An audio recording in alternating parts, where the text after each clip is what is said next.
Bonjour, bonsoir tout un chacun sur la plateforme. Je veux m'adresser un peu à mon frère et ami Francis Pedro. Quand tu nous parles de mensonges de la DMK, oui, s'il n'y avait pas eu mensonge le matin, la DMK ne devait pas être née le soir pour avoir ce mensonge-là. C'est le matin que le mensonge a commencé et ça a commencé avec toi, principalement toi, Francis Pedro. Tu faisais partie des élites qui ont créé SOS Journalistes Engagés, qui ont intégré le collectif Sauvons le Togo, qui ont motivé les Togolais pour aller aux élections en 2013, pour les législatives. C'est dans cette législative que le peuple togolais est parti voter, surtout dans la capitale. Et nous sommes partis prêter serment au monument de l'indépendance que nous allons gagner au nom du CSC. Quand on a gagné, qu'est-ce qu'on a fait avec ça? L'ANC est parti à l'Assemblée pour dire qu'il est devenu chef de file de l'opposition. L'ANC seul a été aux élections pour devenir chef de file de l'opposition. Tous ceux qui ont voté là, on était 5 partis politiques avec les sociétés civiles, voire même les journalistes. C'est vous qui avez motivé la population à aller.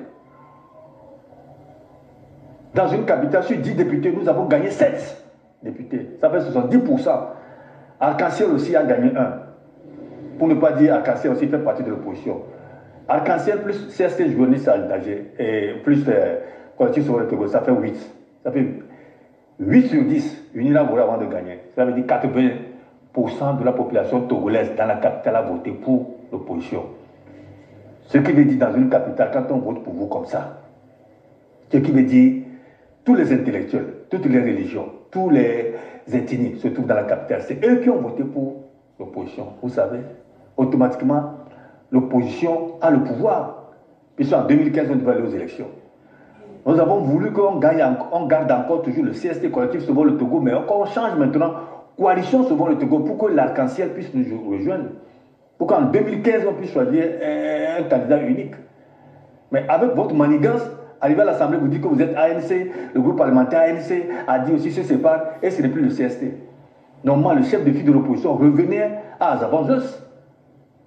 Oui, il n'était pas obligé de siéger à l'Assemblée, puisque même jusqu'à la Cour constitutionnelle, les bulletins qu'on a fabriqués, on a écrit CST sur ça. Bien sûr qu'il y avait le logo, pour l'OMI, il y avait le logo de ANC. À Dapo, il y avait le logo d'Adi. Dans tous les milieux, quand la tête de liste de tel parti, c'est son logo comme mais c'est le CST comme d'abord. C'était ça, c'était votre coalition. Si on était unis, surtout qu'on est parti prêter serment au monument de l'indépendance, pour jurer au nom du peuple togolais que nous allons gagner, nous allons ramener la victoire. On n'a pas fait ça. Aujourd'hui, tu parles de mensonge. Quel mensonge tu veux dire? C'est en ce moment-là que moi, Kolani, je vous ai dit, j'ai dit sur les antennes, chez Eric Gato, Tassi FM, n'importe où, Rigalo, Victoire, que c'est l'apogée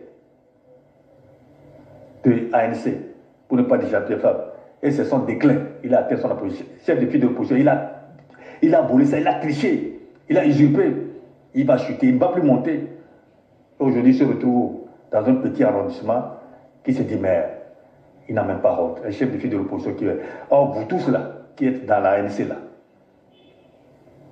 le bon sens devait montrer qu'en tant que chef, là où il est arrivé là, il devait laisser les jeunes postuler à ça.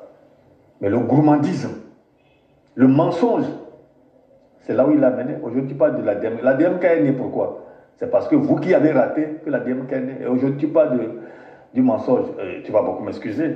Il ne faut pas arrêter beaucoup à lire, mais il ne faut pas nous énerver. Je n'ai pas l'habitude de parler d'un parti politique comme puisque nous avons un problème aujourd'hui. Quel que soit le mensonge de la DMK, la population est sortie dans sa majorité ou pas pour ces élections. Vous avez reconnu ou pas? Le chef de l'État actuel, la force, même dans son discours pour la nation, a reconnu la majorité des Togolais qui sont sortis. Vous avez vu au niveau de la C14, quand la population est sortie. La population est sortie pour les beaux yeux. Et c'est cette population qui va sortir dans les urnes là, pour aller voter pour Fort Ressources Nyasibé. Si elle ne veut pas le changement, la population va voter pour la DMK. Vous voulez, vous ne voulez pas, c'est la population. Mais pliez-vous, non? Ou bien tu ne connais pas la démocratie. Toi, je suis un journaliste. Quand la majorité l'emporte, il faut l'accepter. Vous cautionnez encore unis dans son mensonge et vous venez dire les autres qui sont menteurs. De toutes les façons, moi, je ne dis pas que quelqu'un menteur ou pas, hein, mais je fais un constat. Le seul juge là, c'est Dieu. Mais quand tu dis quelque chose là et tu ne le fais pas là, ça veut dire que tu as menti. De la lumière vers la lumière, je ne veux pas être trop long.